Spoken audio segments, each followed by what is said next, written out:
நான் வந்து எந்த ஒரு நண்பர்கள்ட்டையும் உண்மையாக பழகினேன். என்னோட நண்பன் எனக்கு துரோகம் பண்ணிட்டான். என்னோட உறவுகள்கிட்ட என்னுடைய பணத்தை வந்து நான் வாரி மற்றவங்களுக்காக இறைச்சேன்.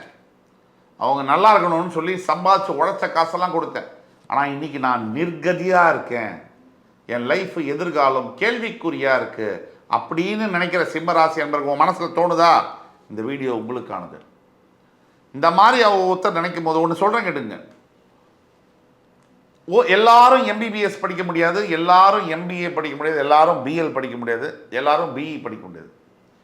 ஒவ்வொரு மனிதனும் தன்னுடைய வாழ்க்கையில் அகடமிக்கலாக ஒவ்வொரு பாடத்தை படிக்கிறாங்க. அதே மாதிரி நார்மல் வாழ்க்கையில் ஒவ்வொரு அனுபவ பாடத்தையும் படிக்கிறாங்க.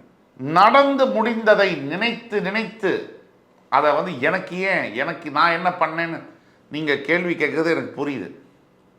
நீங்கள் ஏதோ ஒரு பிறவியில் யாரால் துரோகப்படுத்தப்பட்டீங்களோ அவங்களுக்கு நம்ம தெரிஞ்சோ தெரியாமலோ இவனால் நமக்கு போகணும்னு இருக்குது, அது போயிடுச்சு.